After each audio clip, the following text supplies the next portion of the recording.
Hey guys, welcome back to Becoming a Living Faith, Season 2, Episode 5. And as usual, per usual, I'm super excited for this episode. So, right before we get into the episode, please like, comment, and subscribe so that you can just stay notified of when I drop the next episode. So, in this episode, I'm really excited because I will be sharing my experience about how God has revealed himself as my creator. In season 1, I also have an episode where I talked about how God is the creator. So in this episode, I want to get a little bit of personal about how God has revealed this to me in my life. So the first thing that comes to my mind when I think about God as creator is Genesis chapter 1. And in Genesis, God literally created the earth. And I just want to stop and pause and read Genesis chapter 1, verse 1 through 3. So, in the beginning, God created the heaven and the earth. The earth was without form and void, and darkness was over the face of the deep.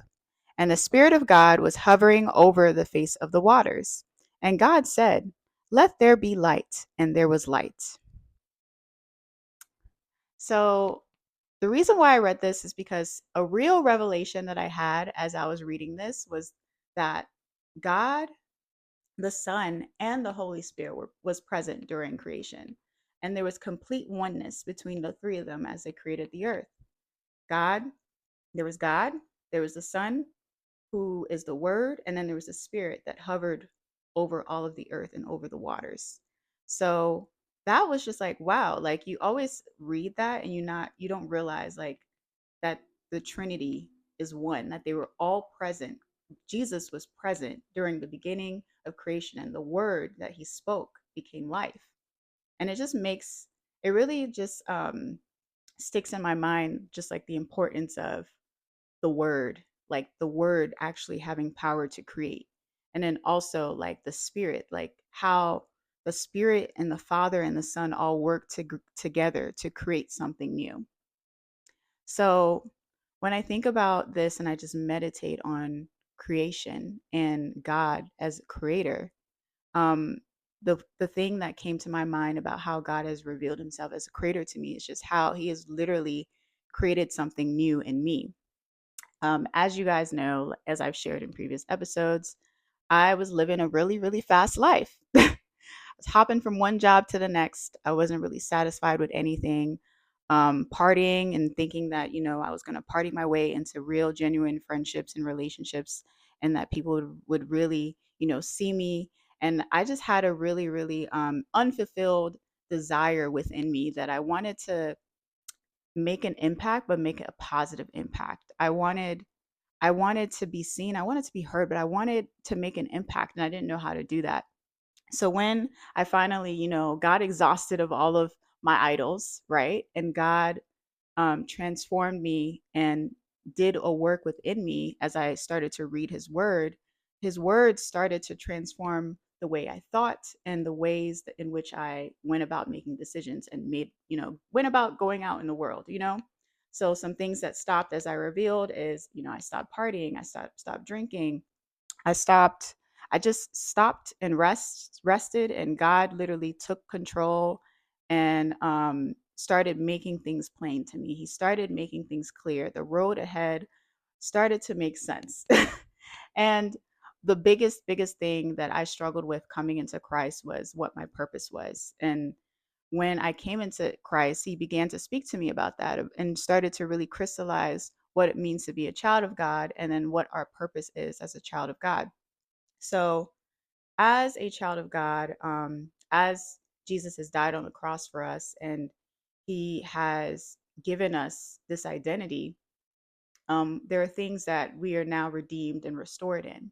There are things that we now can claim with authority, and there are things that he has commissioned us to do. So, one of those things is just loving God first and also serving others. So, we are servants, right? So, as a servant, my purpose in life is to serve others out of love and then also to share the gospel, the good news that God has restored and redeemed all of us. And that no matter what happens, no matter what we've been through, no matter what that we've done and we think has possibly led us astray or that we can't come back from. He has not forsaken us, and that we are truly loved. And when we return to Him, we are actually redeemed and restored back to what He has promised and what He wanted to give us, which is to be standing firm in our identities as children of God and with the authority that He has given us. So, with that, yeah, like He confirmed to me that my purpose in life was to serve others and serve them out of love and to share this good news. And when I really rested in that, I was like, okay, that's easy. Not easy, but like it just feels like the weight of it is a little bit less. Like He's carrying the weight with me, right? And since He's the one who's creating and doing the work within me to make me a new creation, He's the one doing the work essentially. So with that, as he began to speak to me about just serving, and he also began to speak to me about being content where I was. Like in my job, I used to hop from job to job, but now with him speaking to me about resting and speaking to me about being content where I was, I realized, oh, there is something here for me to do in this job and position that he's given me. How can I now serve others in my job? How can I now champion others in my role and position? How can I now be a light in my job? So now there's a partnership between me and God where I'm always asking myself of ways that I can champion others in the workspace, how I can be a light, how I can, express love, joy, peace, um, as he is the creator, and like knowing that he's the creator, he can literally find solutions to things that I probably would have been stuck with trying to do by myself, right? So like since I work in media, there's always something, there's always going to be something that, goes wrong. But now I can stop and pause, pray, and ask God as my creator to help me find a solution. And I've found in those moments that He actually helps me find a solution. When everyone's stuck in finding a solution to a problem, I'm actually able to find a solution. So that's one way. Another way that God has created in me a new way of thinking is in my relationships. So when I started going to church, I just had it's crazy because I genuinely wanted relationship and I genuinely wanted genuine relationship. But then when I went to church, I would just sit in the back, not talk to anybody, run out quickly after church, right? And I didn't really want to talk to anybody because I feel like there was just kind of like, what's the word, feeling of shame and guilt because I knew I was coming to church, but I wasn't the perfect church person. You know what I mean? Like I was coming to church after I was rolling in from a party. You know what I'm saying? So I didn't really feel like the perfect church person, and I didn't want to connect with anyone because I didn't feel like I would be received. So, but then God met me in that moment as I continued to read the word. I realized observation like, wow, Jesus had 12 disciples. Why would I think that in my faith, walking out in my faith, I would be able to walk out my faith by myself? So that, of course, convicted me. And I decided to join small groups. And in small groups, that's where I was able to really connect with three people who have really walked with me in my faith, where I'm able to share with them, struggles in my faith. We're able to kind of encourage each other in our faith and our walks. And I'm just so grateful for them because they sharpened me in my faith, and they're the people that really have um, what's the word, encouraged me encouraged me in the gifts that God has began to confirm to me as I read the word. So that's another thing. As I began to read the word, I started to take inventory of everything. Like I started to take inventory of the gifts that I had in media. I started to take inventory of the things that came naturally to me. I started to take inventory of the things that people in my community at church in discipleship were confirming to me as gifts. And I realized, oh, everything is connected.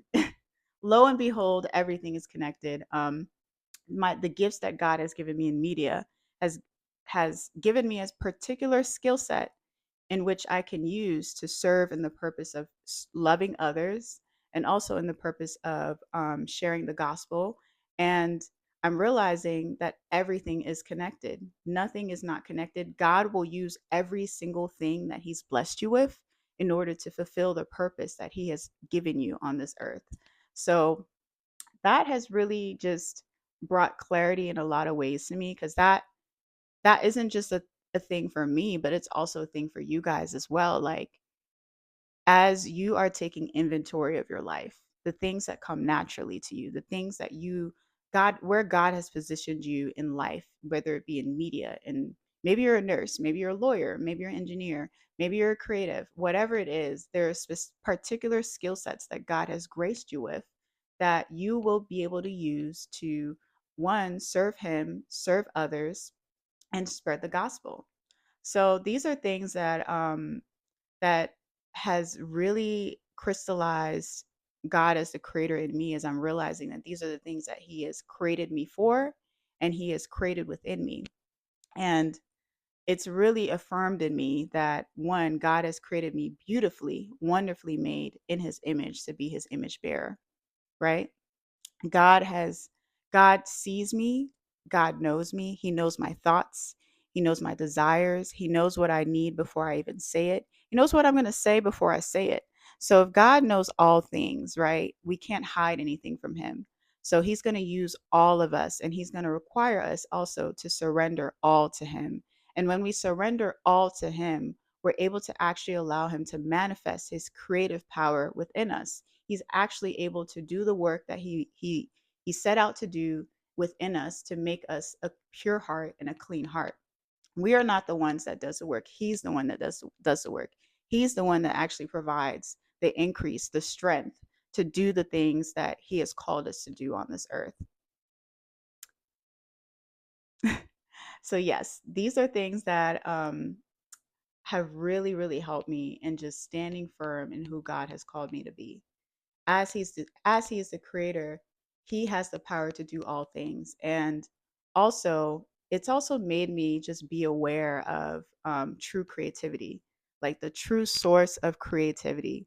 God is the true source of creativity. He's the one who created all of creation. And there's so many things in this on this earth, like, for example, just in media, on social media, there are so many things that are trendy. There's so many things that people love to do. We love to follow trends. We love to imitate things. And sometimes it as a creative, I've noticed that it dilutes actual true genuine creativity and true originality. Like, as I consume more and more media, I'm influenced by it to create the same type of thing.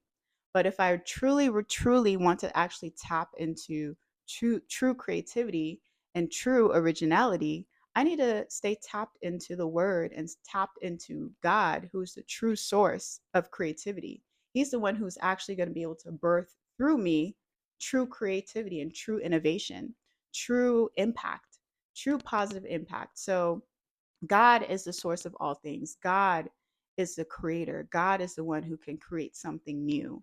So even that, as a creator, is like something to just marvel at, like the fact that He is the one that has the power. And as I continue to surrender, and as I continue to read my word, as I continue to remain tapped to the source, which is the creator, He's the one who's going to do the work within me, and not just me, but He's the one who will do the work within you guys. So thank you guys for watching this episode of Becoming a Living Faith. Please comment down in the comment section below if God has revealed to you a way in which He has created a new thing in you. Thank you guys once again for watching this episode of Becoming a Living Faith. I really hope you enjoyed this. I hope this inspires you to be innovators, to be creators, and to really stay close to the source, who is Jesus Christ, the only Son of God. Thank you guys, and I'll see you guys on the next episode.